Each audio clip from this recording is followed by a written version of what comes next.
I'm thrilled to be doing this with Tom. Vice versa. Tom is a hero of mine. I always think Vice of Tom. versa. I always think of Tom. I always think of Tom as, when I think of Tom, I think about somebody who is an acute observer of the world in all its different facets, whether it's economic, technological, political, whatever. He's an acute observer of the world. He's also is able to generate remarkable insights from those observations. And, you know, and then last of all, he writes it really well. Thank you. And actually makes it interesting to read and sort of understandable. So I'm delighted to be. I've been a huge fan of Tom for a very long time. What we thought we would do today, in fact, what we were asked to do, is to essentially have a conversation. And in fact, we're encouraged to pretend that you all are not here, and we're having an argument and a debate. Yeah. Maybe it's a better version of the presidential debates, I don't know. But that would not be hard. So we thought we would have a conversation. We're going to wander around quite a bit, touch on various topics. But James, I would just say a couple things. First of all, thank you for being here. You know, I've always thought of myself as a great acorn collector. That's really how I see my work. I go out in the world and I find these acorns. And my great good fortune is that I have about a half a dozen people around the world who help me crack them and find the nuts and the food inside. And James is one of them. So it's a real pleasure to be here with you. And I've been such a fan of, and I consider myself almost quasi-partner of McKinsey Global Institute all these years. You know, to begin with, because I'm really here to learn more than to speak, I thought I would ask James to begin by talking about the book that he and his partners at MGI have written, No Ordinary Disruption. And I love that title because, and I'll talk a little bit after about the book I'm working on, because there's one thing I am absolutely convinced of: the inflection point we are going through now, James, is no ordinary disruption. Tell us why. Well, I think we agree on that. I mean, I think part of the motivation for us to do this book was we've been studying economies for a very long time, and you know how economies grow and perform and so forth. And if you look at the last 40, 50 years, we've actually gone through a remarkable period. And I'm saying the last 40 or 50, maybe up until the recession hit in 2008. It was a pretty remarkable period. If you think about it, we had a huge demographic dividend. We had the baby boomer generation, labor supply was largely abundant, and in fact, we saw incredible GDP growth and productivity growth, in large part because of that demographic dividend. We also had a period where quite frankly, macroeconomic volatility was relatively benign.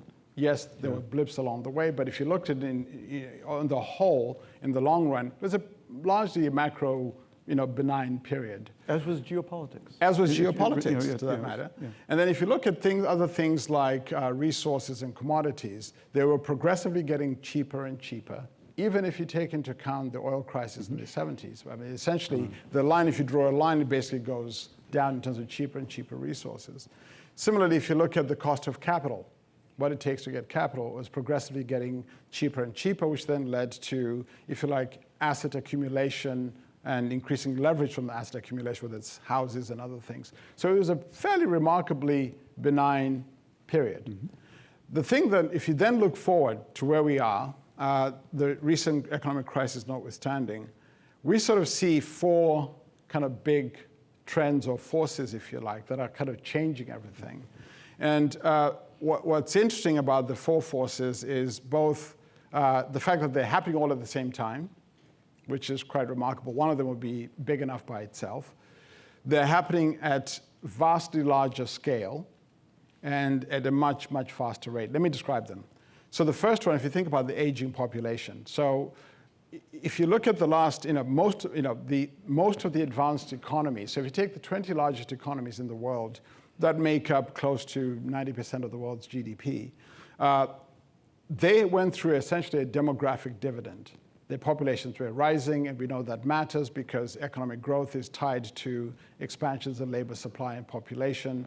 But if you look going forward... More young people working, fewer older people retiring. More young people working, the baby boomer generation. And by the way, we also had an incredible boom in terms of fertility rates went, we're actually helped a lot. Yes. And we know that, we extended life expectancy. So the whole population led to just a huge demographic dividend. If you look forward, it doesn't look like that at all, actually. In fact, for most of those 20 largest economies, most of them by 2050 would have reached peak labor supply.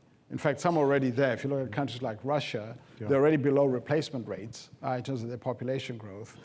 China is headed that way, mostly because of the one-child policy. So this thing that we've benefited from, which is the demographic dividend, is essentially going to reverse in a pretty dramatic fashion in the next 50. So that's a big shift. The other big shift that you also see is the fact that we now have a shift of the structure of the global economy that's going basically east, becoming more urban, and giving rise to a new consumer class. So if you actually drew a map of the economic center of the global economy, it would be mostly somewhere in the middle of the Atlantic, up until very recently. It's been shifting east, mostly because of the rise of China. I always think that it's quite remarkable to think about just how quickly it's shifted. So if you take, if you think about the Industrial Revolution, which we think of as having been a big transformational trend, and what that did to incomes per capita and the growth of prosperity, it took the United Kingdom basically about 154 years to double GDP per capita, working off a base population of, 9 million people. It took the United States something like 50 years to double GDP per capita. It's taken China 12 years to double GDP per capita, working off a base population of 1 billion people. Yeah. So just the scale, I mean, India has taken about 16 years to do essentially the same thing. So just the massive shift of the global economy east is huge. You can say, well, that's just economies, but you can see it in the companies as well. So if you take companies, for example, as recently as 2000, something like only 5% of the global Fortune 500 was actually outside of the Western Europe and the United States. Today, it's already about 26% of the global Fortune 500 are outside of the Western Europe and the United States. By 2050, half of them will be outside of Western Europe and the United States. So this is happening at all levels. So this shift east is huge. Let me mention one other thing related to the second force about the shift, is what we call the consuming class. So the consuming class, you can define that in terms of when people start to live above poverty levels and are now in the category of income adjusted for purchasing power and all of that, where they can start to buy products, goods, and services. So we call that the consuming class. And that's typically when people adjusted for currencies and so forth are earning more than $10 a day. The size of that population, up until very recently, used to be only about 15% of the global population. By 2025, it'll be close to half of the world's population. The majority of them are going to be in these emerging economies, mostly east. So the size of the world's economically consuming class is going to grow by about 3 billion people, most of them not here. In other places. So that's a big part of this big shift. And then you've got what's happening with cities. Let me point to the other two trends very quickly. The third one is what's happening with technology. We've seen a huge raft of disruptive, amazing, interesting, transformational technologies. And what's fascinating about them is that there's actually lots of them, whether you're talking about cloud computing, the internet, robotics, AI, what's happening with synthetic biology. There's a whole raft of them. What's amazing about most of them is that the rate at which you're adopting these things is pretty phenomenal, right? If you go back, it took the telephone something like, 110 years or something like that to reach the first 50 million people. It's taken Facebook a year to get to the first 50 million people. Angry Birds took 3 months, by the way, to get to the first. So just the pace and rate of adoption is just phenomenal. So you couple that with, many more people able to afford and consume these things at a rapidly, dramatically, accelerated pace. These were changes that in the past would take multiple generations for a society to live through and adjust. And yet they're happening within our individual lifestyle. The final one is just what's happening with how much more connected the world is. So it's fascinating. If you think about all the things of economic value that move around the world, right? So, trade of, goods, products, and commodities, but also services, trade, and flows, financial flows, people flows. We're going to talk about migration here shortly at some point, I think, and even data flows. All of those are growing at phenomenal rates. What's fascinating about those, how much more interconnected the world is. First of all, it's digital. Digital is the fastest growing part of that, the technology-driven interconnectivity. But you also see the structure of the economy changing. So if you had looked at the world as recently as 20 years ago, something like, in economic value terms, something like 80% of all these flows around the world were concentrated amongst a few countries, and a few large countries, and a few companies. And most of those countries were Western European or American. And if they traded with anybody, it was mostly, advanced going to developed. But it was very concentrated. Now it's very different. Now you have many, many more countries participating in these flows, many, many more types of companies, both large and small. And quite often, we're not involved. So the rate of kind of south-to-south flows that are going on are just huge. China trading with Africa, Asia trading within itself, Asia trading with Latin America. So the structure of the global connectivity and flows has just changed dramatically. So I think all of this put together means that each of these things by itself would be quite dramatic. But having all four of these things happening at the same time, at the pace and scale that they are, and we are having to adjust and adapt to these, is going to create some interesting times in the next several years. Fantastic, But I want to hear about your book. It's our books overlap. I'm working on a book right now, and it's tentatively called "Thank You for Being Late," the title comes very organically out of I would be meeting people in Washington D.C. for breakfast. Happened over the last year, and people would come 15, 20 minutes late. They'd say, I'm just so sorry. It was the weather, the traffic, the subway, the dog ate my homework. And I found myself spontaneously saying to them, James, no, actually, thank you for being late. Because you were late, I actually been eavesdropping on their conversation. I've been people watching the lobby, fantastic. And I just connected two ideas I've been struggling with for the last 2 months. So they gave you back your time. I mined time. So I started telling people, actually, thank you for being late. And they started answering, well, you're welcome. Okay. And so, but there's a method to that madness, because the book really could be called The World is Fast. And that may, in fact, be the subtitle. So I'll just give you a little bit of it. But I live in Bethesda, Maryland, and I take the subway to work once a week. And a year ago, in October, I took the subway to work. And that involves me driving from my home in Bethesda to the Bethesda Hyatt on Wisconsin Avenue, and I park in the public parking garage beneath the Bethesda Hyatt. And I did that in October, and went to DC, came back on the subway, driving out of the public parking garage, get to the cashier's booth, hand the man my timestamp ticket, and he looked at it and looked at me and said, I know who you are. I said, great. I read your column. Great, okay. I don't always agree. Okay, get me out of here. All right, and I drove off. A week later, I took my weekly subway trip to DC. Went into DC, came back, driving out of the parking lot, cashier's booth, same guys there. And this time he looks around and says, Mr. Friedman, I have my own blog. Would you read my blog? And I thought, oh my God. The parking guy is now my competitor. So I said, well, write it down for me and I'll look at it. And he wrote it down on a little yellow 3M pad. It was called odinambi.com. He wrote about Ethiopian politics.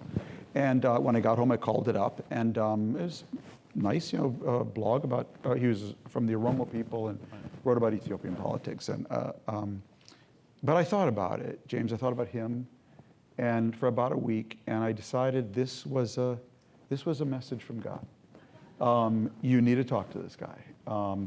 That this encounter was telling me something.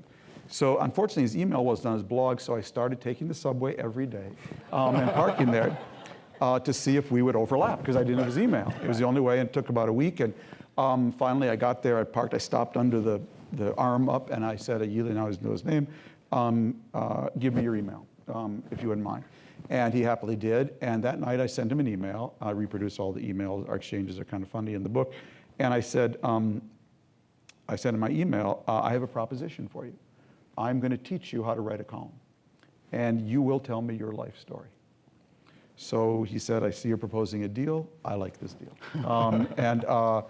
So we agreed to meet near his office, near, as he put it, near at Pete's Coffee House in Bethesda a week later.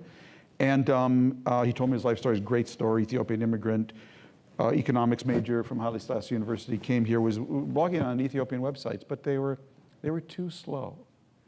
And so he decided they wouldn't turn his stuff around fast enough, decided to start his own blog. His Google metrics say he's read in 12 countries. Now, Mr. Friedman, I feel empowered. So I then prepared for him a 6-page memo on how to write a column. And I explained to him that a news story is meant to inform. Can we all get that? This is the first chapter. So I explained to him that a news story is meant to inform. And it can do so better or worse. But a column is meant to provoke. It's meant to produce a reaction. So I'm either in the heating business or the lighting business, okay? I'm either stoking up an emotion inside of you, or I'm illuminating something for you, and either way I'm producing a reaction. And if I do it right, I'll produce one of a dozen reactions, which I explained to him. One is, I didn't know that. Read my comments, I said, no, that's a good one. I never looked at it that way, that's a good one. I never connected those things, that's a good one. Your favorite, you live for this, happens once every 2 months. You said exactly what I felt but didn't know how to say. God bless you, Mr. Friedman, God bless you. I want to kill you dead, you and all your offspring, okay? So I went through all 12 for him. And, but then I explained to him that to produce heat or light requires a chemical reaction. And it requires mixing 3 compounds to produce a column. One is your own value set. What do you stand for? Are you a libertarian, capitalist, a socialist, a communist, a Keynesian, a Marxist? What is your value set? How do you lean into the world? Second, how do you think the machine works? So the machine is always the working hypothesis I'm carrying around in my head for what are the biggest forces shaping more things in more ways, in more places, on more days. Because as a columnist, what you're trying to do is take your value set and push the machine in one direction or another. And if you don't know how it works, you either won't push it anywhere or you'll push it in the wrong direction. And lastly, what have you learned about people and culture? Because ain't no column without people and culture. How does the machine affect different people and culture, and how different people and cultures respond and push the machine? Mix them all together, do it right, stir, bake for 45 minutes, and you will produce either heat or light. And so the chapter is really all about, I'm talking to him, obviously to him, through him to the reader, about how I go about organizing, how I look at the world. And the flip to the rest of the book, and I will stop here, is, well, if that's what a column is, what is my value set? What have I been? Where do I come from? How do I think the machine works today?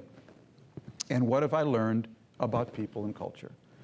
So the next chapter is called Always Looking for Minnesota, because I grew up in Minnesota in the 50s and 60s in a time and a place when politics worked.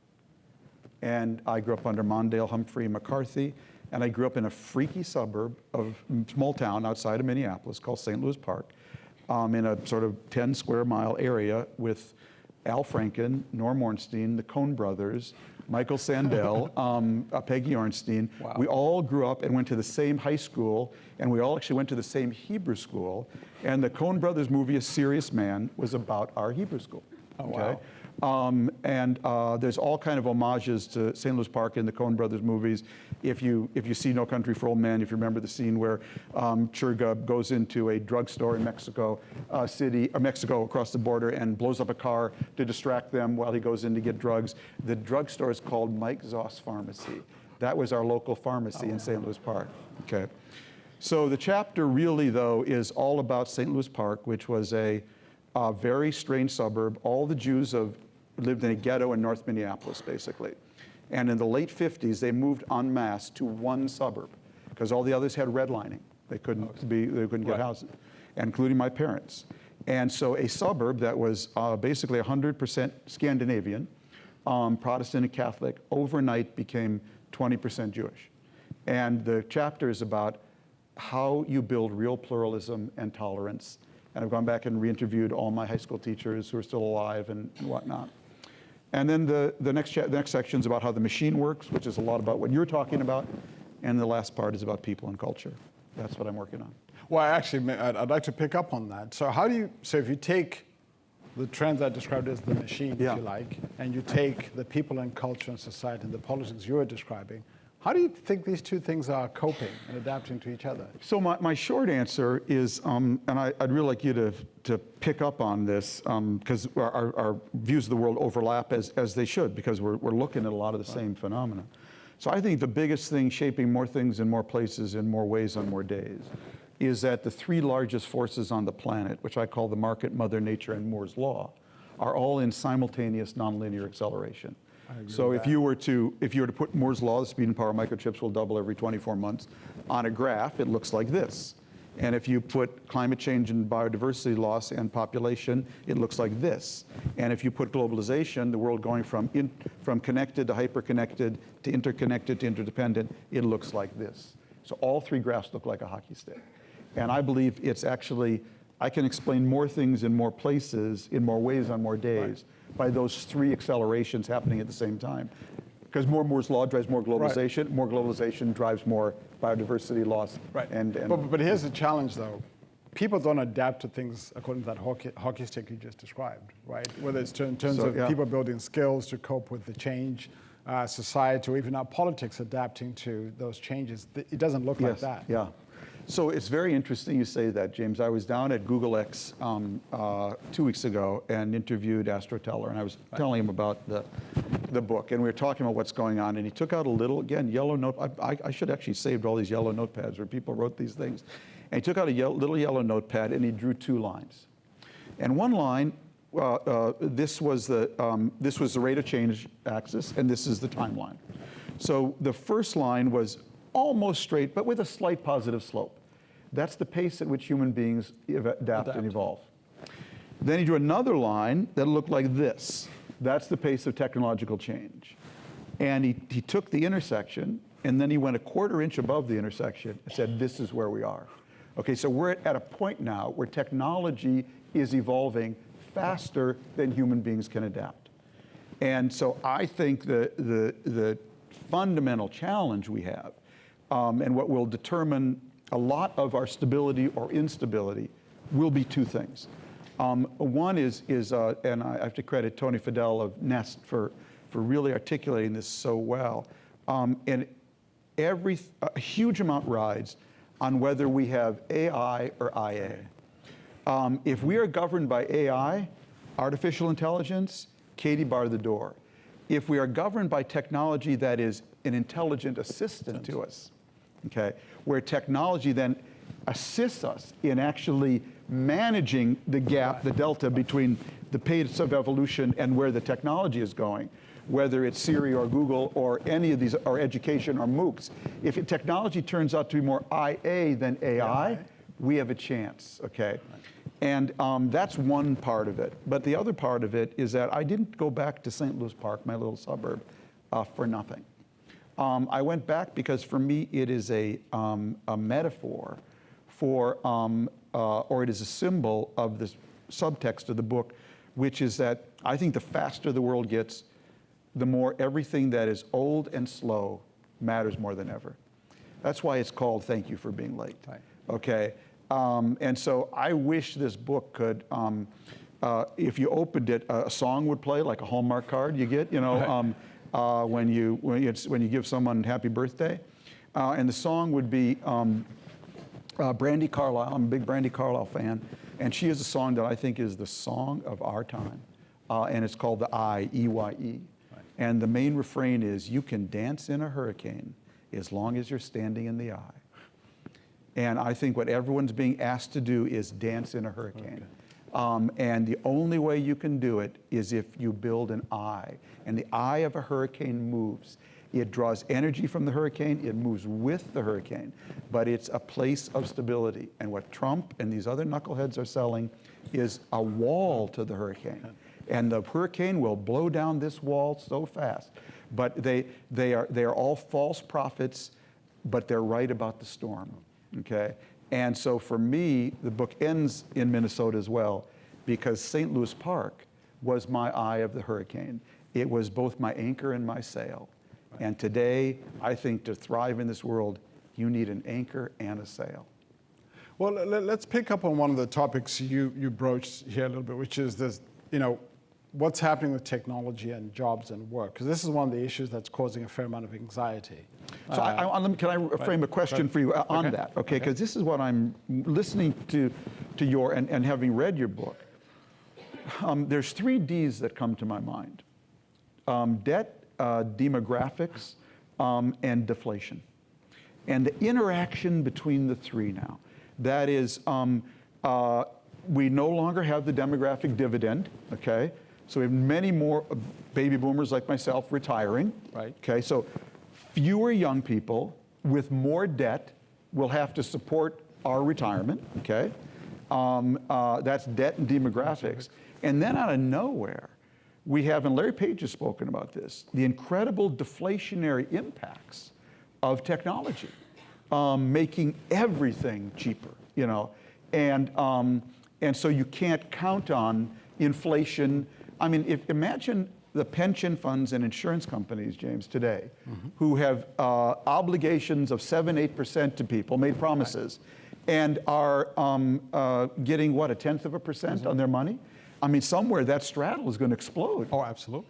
And so what are your thoughts, Jim, about this triad and how they are going to interact? I would like to have it, it's not an acceleration, it's different for me, but how do you think about it? Well, let me start with the deflationary part and linking to the point about technology. One of the things that's quite extraordinary about most of these technologies that we all love, the mobile internet, cloud computing, all of the internet itself, right? We all derive enormous value from it. We mostly don't pay for it. Yeah. Right, and so it's what economists call consumer surplus, right? So, and by the way, the good news is that consumer surplus is not something new, because if you had gone back to the 1950s and tried to size up the economic value associated with anesthesia, the rise of anesthetics, that number is small compared to the societal benefits that we all experience, the fact that we don't have pain. Yeah. So but what's interesting about most of these technologies is we mostly don't pay for them, right? Or we pay very little for them. And that raises the question, because in our economics as currently set up, our GDP metrics don't capture that. Don't track that. Yeah, that's right, yeah. So it raises then a question about, okay, if most of these things end up in consumer surplus, what happens to the economy as we know it, in a way that then translates to wages and incomes for different people? So that's a big question that I think we're going to have to wrestle with, because on the one hand, you can imagine, all of us liking these technologies, but we don't actually then, as workers, then derive the wages that come to it, because it's not working its way back into the system. Although as consumers, we'll love it, because we all love our free technologies and we benefit from them. So that's actually a big question. In fact, it's ended up raising, you may have tracked the debate between economists like Bob Gordon and others, and even Larry Summers and others. Bob Gordon arguing, these are all great, but none of these are going to transform the economy. None of them compared to the flush toilet. Compared to the flush toilet is the argument.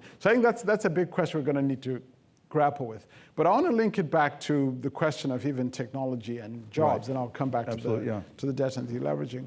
One of the things that's fascinating about technology and jobs, I mean, I think historically, if you had said, where's robotics and these technologies going to automate jobs, right? We would have said all these routine tasks are what we're going to automate the most.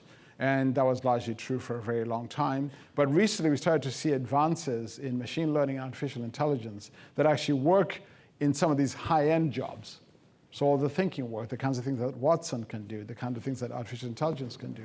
So I think that's changed the mixture. So what you see, if you look at the last 20 years, what technology has done is had very different impacts at the high end of the skill end, the middle skill categories, and the low skills. At the high end, it's actually all been great, because what's happened is if you're a doctor or somebody with a high skill at the end, technology mostly complements what you do. That goes back to your AI and AI part of it. It mostly complements and augments what you do. There's a scarcity of people with those skills. And so generally, you ended up with those people in the high end not only being in short supply, but benefiting from technology, and quite frankly, the wages going up. Right. What's happened at the other end, at the low skill end, while technology hasn't automated the people who do housework, or people who are doing, digging ditches in quite the same way, there's an abundance of labor. So jobs have actually grown at that end, even though the wages haven't gone up. Yeah. The piece that's been hurt the most is the middle skill jobs. Yeah. So what's happened to the middle skill, that's where we've seen a lot of technology substituting for labor. And so a big part, not the only explanation, but a big part of what you're seeing with the middle income families and workers is the wages have mostly been stagnant. While the top, the wages have been going up. At the bottom, wages may have been stagnant, but those jobs are in abundance. Yes. In the middle, wages are going stagnant, and those jobs are also disappearing. So this is a big part of what's been hurting the middle income families. Now you couple that back to demography, and you think about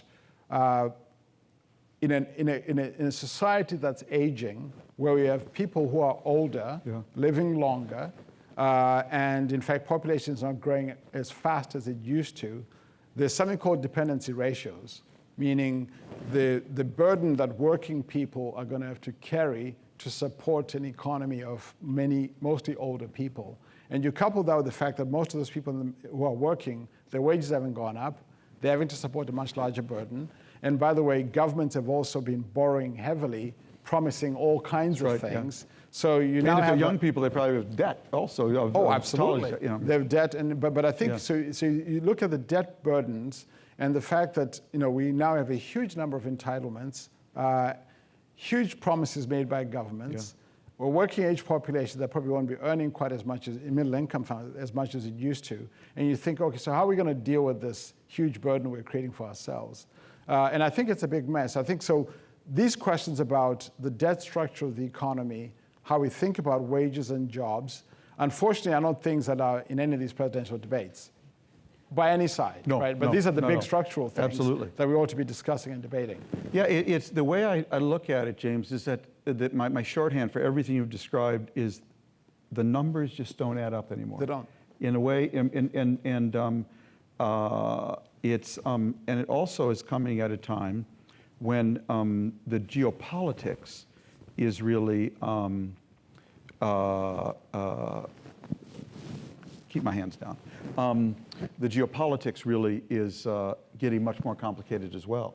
So you really sense that I think of the period I grew up in. I grew up, first of all, in the Cold War era that had a very enforced stability. But stability it was, for the most part. Then I grew up in the post-Cold War era that had this sort of benign stability, but stability it was. And so now we're in the post-Cold War era. And so all of this math not adding up is happening at a time when, so I believe what actually is going on geopolitically in the world, and my chapter on this is called Get Smart. For those of you, some of you look of my generation who know the sitcom Get Smart with Don Adams, thank you, Shoe Phone and Agent 99 and Agent 86. But I'm gonna give you a little test. What was the name of the organization Don Adams worked for? Control, very good. What was the name of their opponent? Chaos. Chaos, spelled K-A-O-S, okay? And I believe that's the new divide in the world between control and chaos.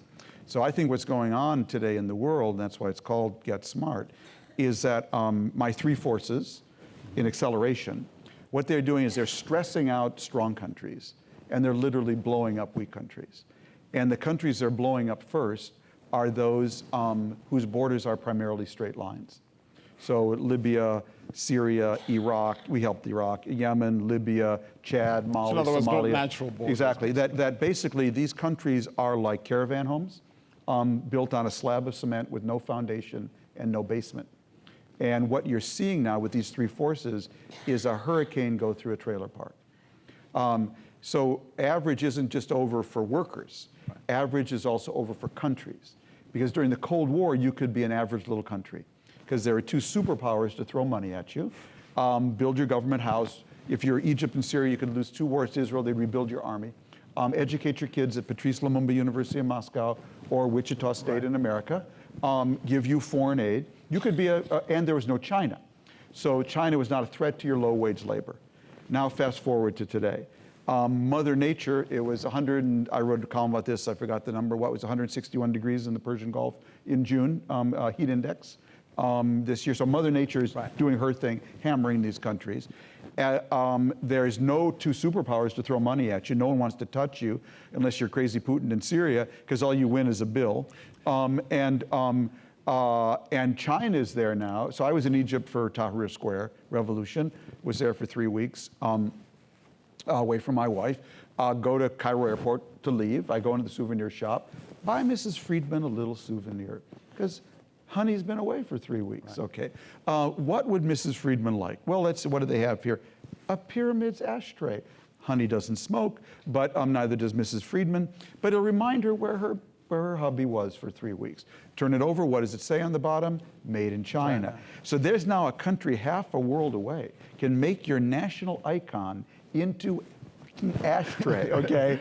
And cheaper than you can, ship it and sell it for a profit, okay? So what all these three forces are doing, they are like a hurricane through a trailer park, and they are blowing up these countries. So the new divide in the world is no longer north, south, east, west, communist, capitalist. The new divide in the world is between the world of order and the world of disorder. And what you're seeing going on across the Mediterranean today is tens of thousands of people trying to get out of the world of disorder into the world of order. And if anyone here has a solution for that problem, please see me afterwards, okay? No, but if, I want to follow up on that though. As you're trying to do a bit of a tour of the world in terms of the hotspots and so on. Yes. So order these for me a bit. China, the Middle East, Russia. Do you worry about those more than others in terms of just, both? So I have a lot of, this is the point in the evening where I have to warn people I can ruin any dinner party, and I'm going to do that. James and I are going to eat after, so it's my deep view. So how did we handle these problems in the past? Mm-hmm. First was by imperialism. So we had the Ottomans control the Middle East for 500 years. And then how do we control them? We controlled it through colonialism. We had the British and French do it. And then how do we control them? We control them through authoritarianism, kings, colonels, and dictators, okay? So that's how we managed a region. So the Arab world is basically a pluralistic region that lacks pluralism, okay? So it's pluralistic character, Sunni, Shiites, Kurds, Druze, Turkmen, Jews, Christians, Yazidis. Its pluralistic character was always managed vertically by an iron fist from the top down. First by the Ottomans, then by the British and French, then by kings, colonels, and dictators. What you're actually seeing in that part of the world is a pluralistic region that lack pluralism, need to go from vertical control to horizontal control, where it's controlled by actually the different communities forging social contracts to live together as equal citizens, horizontally rather than under each other, vertically. And if you want to go from vertical to horizontal, you can do that in one of three ways. One is if you have a Mandela. Turns out there was only one of those, and he never worked the Arab world, okay? Second is if you have a military to take you from vertical to horizontal. We thought the Egyptian army would do that. Turned out they're more interested in preserving their officers' clubs and their hotels that they own. Third is if you have a midwife. That was the role we were going to play. We were going to midwife Iraq, Libya, from vertical to horizontal. Turns out we didn't know what we were doing. If you have no Mandela, no military, no midwife, and you need to go from vertical to horizontal, you have ISIS. Now, my real belief is that, and this is where the dinner party really starts to go south, I believe, James, we're not just in a post-imperial world. I believe we're not just in a post-colonial world. I think we're in a post-authoritarian world. And therefore, the Chinese model, the Putin model, the Sisi model, I don't buy it. I think... well, I'm going to make an argument, building on what you said about communities working together and learning to live together. An argument has been made that, in fact, in a world where we can't rely on cohesive power or imperialism to get structure and order, what about trade? We know that, for example, if you have a much more globally entangled, integrated economic system where countries almost depend on each other, things seem to remain stable. And most of these trouble spots are mostly outside of that. Absolutely. By and large. So you just described why I support TPP, right. And why I'm for all these rules-based integrative structures. The place I would take it, James, is I believe that, but I actually believe the ROI on pluralism is going to explode in the age we're going into. So if you actually have pluralism already, as we do, and Lord knows we are a work in progress. We've had Ferguson. Every week there's been an incident now, the latest one in this school in North Carolina, wherever. But we are so far ahead of everybody else because we've been working at it for 250 years.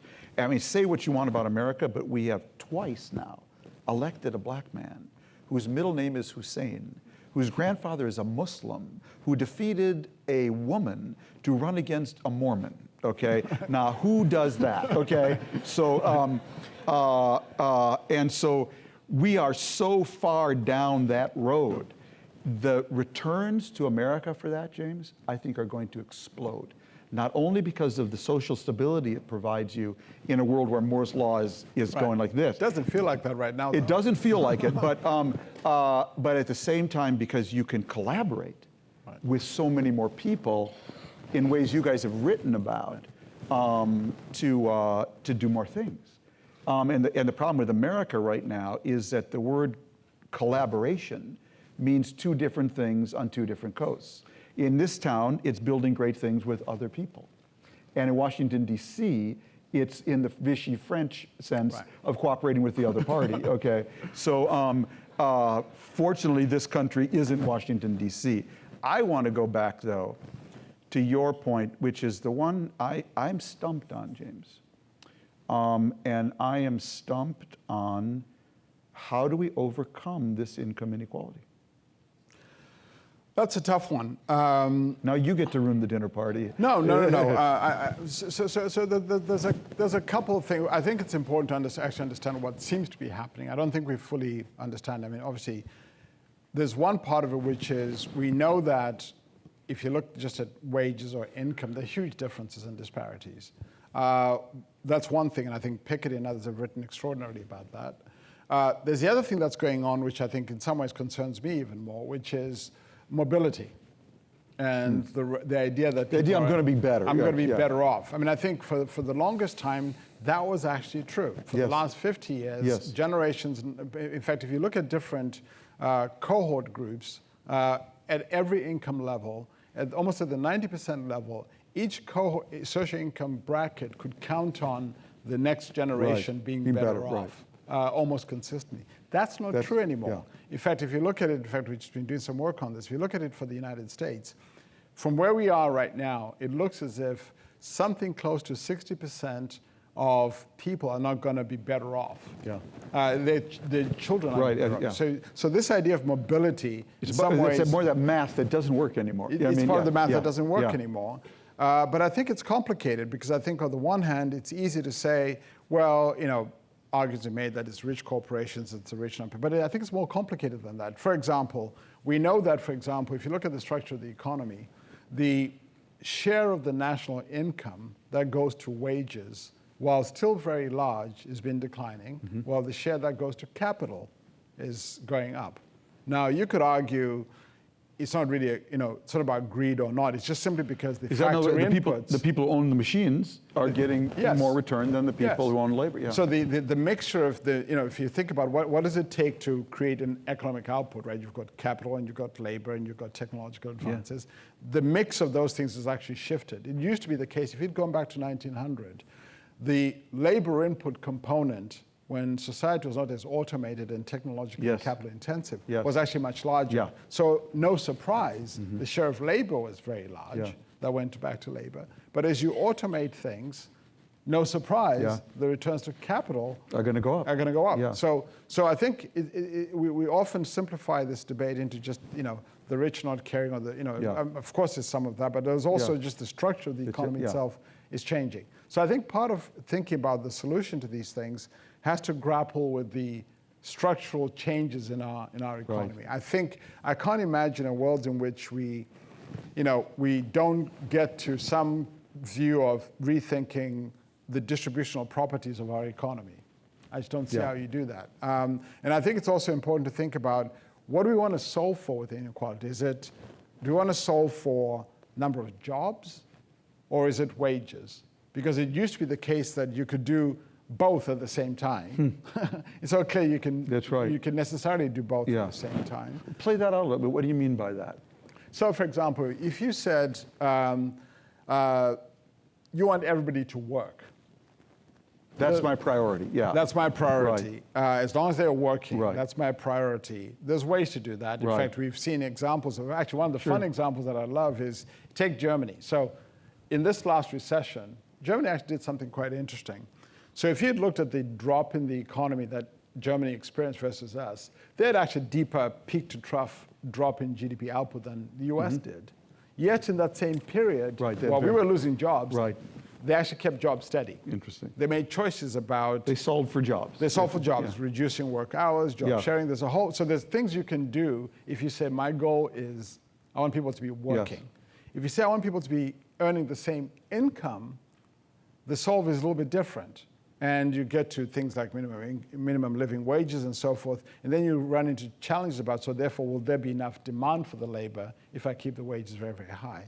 So I think we're now having to grapple with these choices, whereas before, they kind of went hand in hand. Interesting. And by the way, I think one of the fundamental questions we're going to need to grapple with is, the thing we call a job is kind of bundled lots of things in it, right? Jobs did lots of things, and nicely, they did all of them nicely, right? It provided an income, it provided a sense of meaning, it provided a sense of contribution to society, insurance, something to go do, so you weren't idle. It did lots and lots of things. But I think as we start to see technology evolve and all these things change, all of those things are getting unbundled. We know there's lots of work to be done that doesn't necessarily have wages to go with it. That's important. And in fact, our wage structure doesn't reflect how important we think certain things are. Look, you only have to look at what we pay teachers. You only have to look at what we pay, right? We all agree those are important tasks, but the wage. So I think we're going to have to grapple with the fact that we may be unbundling this thing we used to call a job. So how do we deal with that? I think that's a very tough... Just feel, as I listen to you, James, it just, again, my list of the math that doesn't work just keeps going up, the math of how many people think they will be better off, the math of the distribution between wages, the distribution between wages and capital. There are just so many numbers that used to work for so many years. They don't work anymore.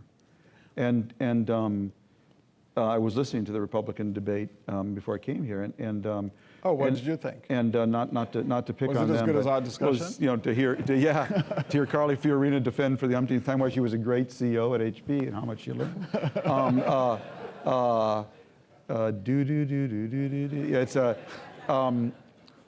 It was utterly disconnected from a single one of these trends, and that's what I find most scary. By the way, the Democratic debate, same thing. I mean, there was no discussion of how these forces are reshaping the physical landscape, the jobs landscape, and therefore how institutions need to adapt to them. I want to make sure we also weave into this some of the questions that the audience is actually asking us. So there's a couple of things that we haven't covered that have come up in some of the questions. The world is complicated. We talked about jobs and other things, but there are other things. Climate change. How does that factor into our priorities as we think about priorities to solve for? I mean, what's your view on? Well, of course, it's one of my three mega forces, so it's something I study a lot. And that chapter is called the black elephants, because A friend of mine, Adam Swaden, who's a great environmentalist over in the UK, coined this term. And a black elephant is a combination of a black swan and the elephant in the room. Okay, and that is, it's the elephant in the room. Everyone can see it there. That's climate. Everyone can see it there. It's coming, and it has vast exponential consequences that can come all of a sudden, like a black swan. So only it's not going to be a surprise. It's actually staring us right in the face, and that's what this climate problem is. And I spent a lot of time looking at this problem in the Middle East, because my message to people there is that Mother Nature is going to kill you all so much faster than you kill each other. And that people don't understand the Syrian conflict. So the whole Syria story has a huge climate component. And I did this story for the Years of Living Dangerously documentary last year, and we're going into season 2 next year on National Geographic. But the Syrian uprising started in the 2 driest spots in the country, Dar and Qamishli. And if you think that's an accident, you're not paying attention. So well, actually, you can even link it back to the Arab uprising. We know that food prices food prices really the big reached thing, all-time high in December of 2010, when Tunisia hit. So all of this has a huge climate dimension. And these countries are completely unprepared. Syria experienced the worst drought in its modern history for the 4 years leading up to the uprising. 1 million Syrian farmers and herders left their homes where? In Raqqa province. Where is ISIS headquartered? Raqqa province, okay? They flocked to the cities, completely overwhelmed the infrastructure. Assad did nothing for them. Then they got in their cell phones, so the market met Mother Nature, and they didn't start the revolution, but as soon as it started with the first call of Allahu Akbar, they joined the revolution. And these are all climate refugees. Well, one of the things that the world has just done that's linked to climate change is the world's just agreed to a whole bunch of sustainable development goals. Yeah. And climate change is back in there. It was in there the last time, by the way, for the Millennium Development Goals. We didn't make much progress on it. But I'm just curious, what did you make of the Sustainable Development Goals? I mean, I'm happy to give you my take, but I'm just curious. A couple of people I did asked actually an about event on those in New York a couple of weeks ago, and I think they're great, but to me, my focus, James, has always been one thing: change America and you change the world. So my whole focus has been on this country. I think we are the kind of Archimedes point in this story. When we move, China moves. When China moves, India moves. And so my whole focus has really been on how to change our country, and we become both the actual and moral leader on this subject. And one of the problems with green all these years is that the people who named green for so many years in America were the people who hated it. Because I'm a big believer, to name something is to own it. Right. And they named it sissy, girly man, unpatriotic, uncapitalistic, or vaguely French. Vaguely French. Mr. Gore, you're looking a little green. You're looking a little French. And my view has always been green is geopolitical, geoeconomic, capitalistic, patriotic. Green is the new red, white, and blue. I think Obama will go down as, I'm sure he would have loved to have done more. I would have loved to have seen him done more. He's actually been quietly amazing on this issue. What he did in changing the mileage standards. No coal-fired power plant will ever be built new from here going forward in this country. And I think we're getting to that point. And again, I was just at Nest today. And think what the Saudis did. Oil's around $110 a barrel, and they decide, let's take out North Dakota, okay? Right. Let's take out North Dakota. I'm tired of these guys in North Dakota. Bunch of farmers challenging us. Okay, we're bringing the price down to $70. Technology says we can make money at $70. Fine, we'll bring it to 60. We can make money at 60. We'll bring it to 50. We can make money at 50. We'll bring it to 40. We make money at 40. And the other thing the Saudis miss is that Nest and Google and Apple are now energy companies. They build megawatts, okay? They are energy efficiency companies. Google buying Nest and Apple's home energy system on your iPhone, and I can watch my daughter turn down the air conditioning in her home in Washington from Colorado. Grandma always said, never compete against Google and Apple. Just a little thing Grandma said. And so Saudi Arabia is now competing against Google and Apple. They are direct competitors now. And Google and Apple are just saying, bring it on. You know what I mean? But at least the one thing I also take heart in is at least, it looks as if we're on the verge of getting some real global agreements on. And I think it'll be very important. I think Paris is going to work. And in the sense that, unlike Copenhagen, which is a disaster that I got to see firsthand, I think you're basically going to come out of Paris with a feeling that climate change is real. Everyone's signing up to do something. And it's the message, because I believe, energy climate is a scale problem. And if you don't have a scale solution, you have a hobby. Right. And I like hobbies. I used to build model airplanes. I wouldn't try to change the climate as a hobby, And there's only one thing as big as Mother Nature, and that's Father Greed, the market. And I think what you're seeing now is the market taking over. And I think we'll look back, and Paris will be the tipping point. It's going to signal all these business leaders.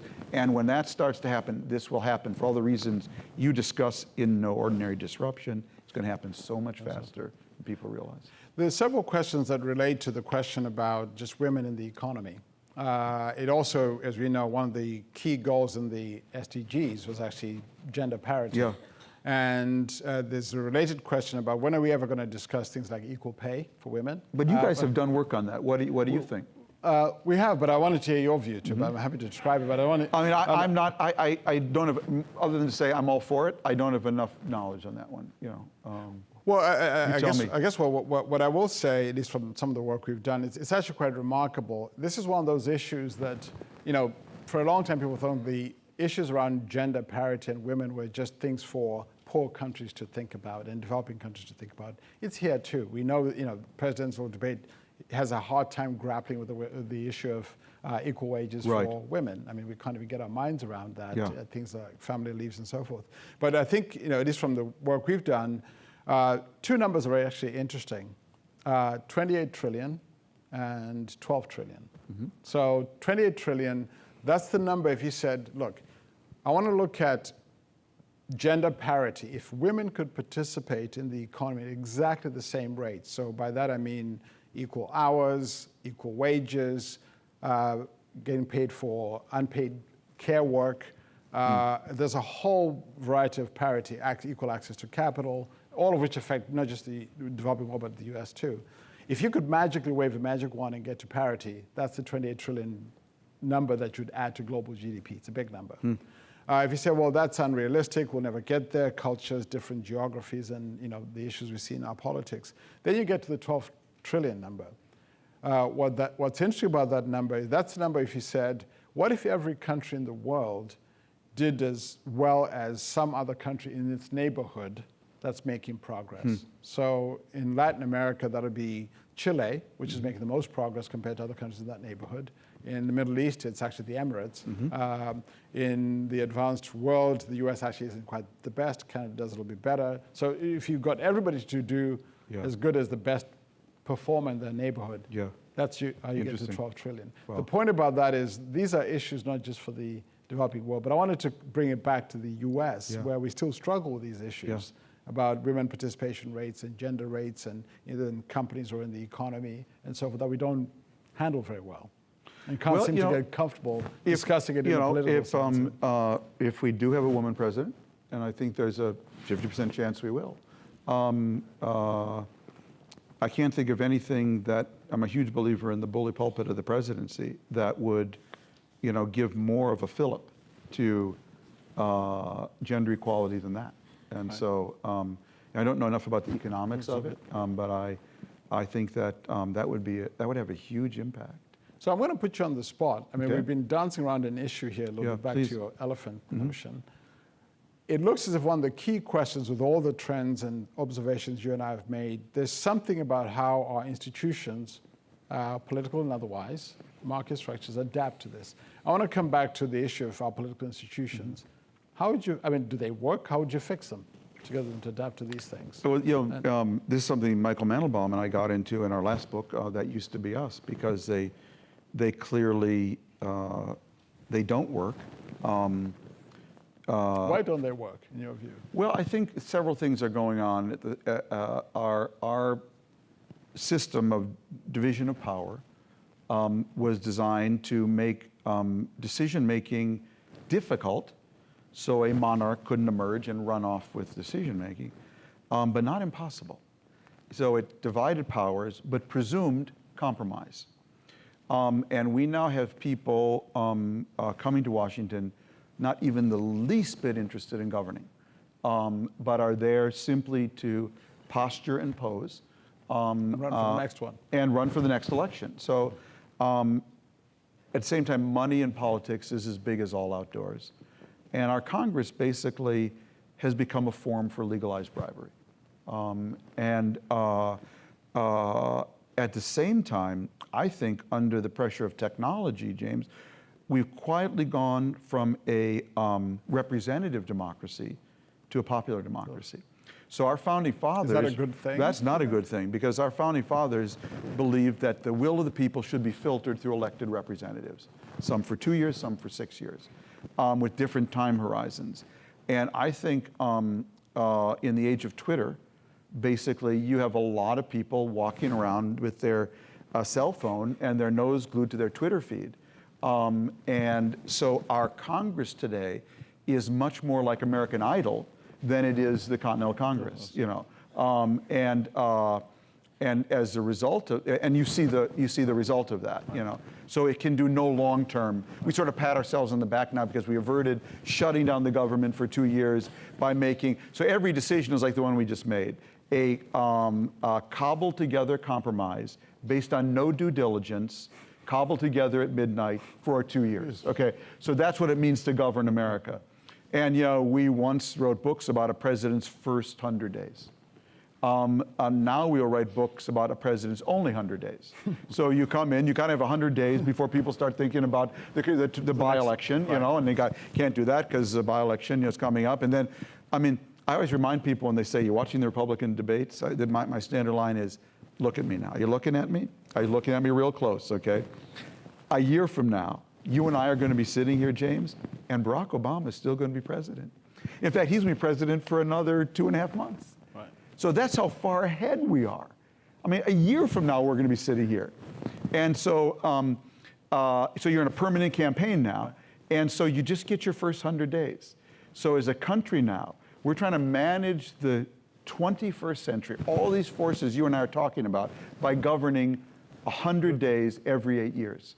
So here's the problem, though. How do we break out of that? Because there's a certain amount of incumbency that comes with that. The people in it have no self-interest to, it is no apparent self-interest to change. That is the problem. You know, I really do believe life is about incentives. You move the cheese, you move the mouse. You don't move the cheese, the mouse doesn't move. Right. So what these congressional people are doing, they're behaving very rationally within their world, within their universe.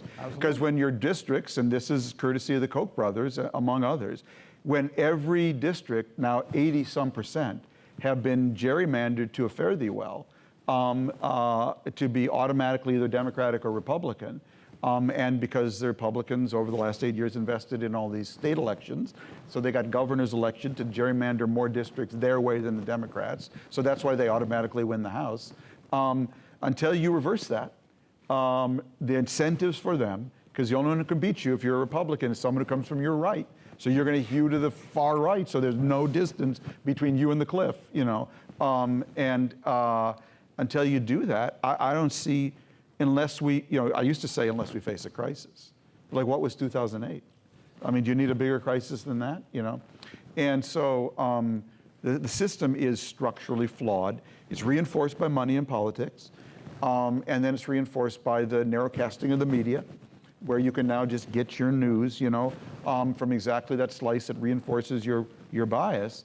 And people like me who are kind of independent, you know, conservative Democrat, whatever you want to call me, but I'm not actually a political person. I actually like Republicans too, you know, I mean, and so I'm a dinosaur. You know, well, I'm not ready to die, and I think you're not ready either. But I think to get us out of this, you know, spiral where we might all get depressed. Yeah. What are you hopeful about? What are you optimistic about? More marijuana laws. going national. No, don't tweet that. That's a joke. I'll tell you what, buoys me, James, is that I go back to St. Louis Park. If you want to be an optimist about this country, stand on your head, baby, because it looks so much better from the bottom up than the top down. And what you see at the local level, when you go back to Minnesota, when you go to Austin and to Raleigh and to Minneapolis, what you see, I could just make a living being invited to conferences of the local community, Democrats and Republicans, getting together with business, getting together with academics to figure all these questions out, totally apolitically. So I tell this story about St. Louis Park, this little suburb, 44,000 people. So 5-6 years ago, they decided that they were going to be the first town in Minnesota to have free public Wi-Fi. They have, we in St. Louis Park, we have a 7-person city council, and we have 35 neighborhood councils. So it's really democratic. In 2008, they fired police and firemen and not the neighborhood council coordinator. Okay? And so they have all these meetings about which Wi-Fi system to choose. They decide this one out of Massachusetts. It's going to be solar-powered towers, free public Wi-Fi. They pay $1.7 million for it, and it's installed, and the whole thing fails. The ice freezes on the solar panels, it doesn't come off, and the whole system, this is a true story, right. You can, as they say, Google it, the whole system fails. And they have to take it down and they sue the company. So I interviewed the CTO from the city, and he said the day after they announced the failure, he went to a public meeting or a restaurant, right. I forgot what it was. And the first guy who stood up said, "Too bad that didn't work. What are you going to try next?" Can you imagine those two sentences ever being uttered in Washington, D.C. today? Okay. Right. But that is because in this community, there was such a level of trust between the people. All the people were so much part of the decision. They knew the people who took it out of the best of will. And you see how trust is such a facilitator of fast, of adaptability. And that didn't work. What are you going to try next? So trust and tinkering. Exactly. And so with those two things together, now that is going on everywhere, okay? And that's why I've always said, if I were to draw a picture of America, it would be a picture of the space shuttle taking off. You've seen those pictures of the space shuttle, all this incredible thrust coming from below. Right. That's these communities. Unfortunately, the booster rocket, Washington, D.C., is cracked and leaking energy, and the pilots in the cockpit are fighting over the flight plan. But if we could just patch up the booster rocket and get the pilots to stop fighting over the flight plan, we would absolutely separate ourselves from the world. Or get Elon Musk to build a different launch machine. Exactly. Well, that's like, and I'm for that too. So what's giving us our 2.5% growth, despite the knuckleheads in Washington, D.C., right. Doing everything they can to slow us down, is all this stuff coming from below. And Tocqueville understood it first. And my friend Giddy Greenstein has written a book about this called Flexigidity, and I think he's totally right. And this is a theme of my book, why I focus so much on St. Louis Park, is that in the age we're going into, the national government is simply too big and inflexible. The household is too small. So it's going to be the community that is the building block for the 21st century. And where you have a healthy community that creates maker spaces and education and experimentation and pluralism, you are going to really do well. And I think that's still the strength of the country. So, if somebody happens to run for president with that agenda, they'll get my vote, because I think that's where it goes. I think that's a good note to end on. Great, yeah. Thank you. Yeah. Thank you.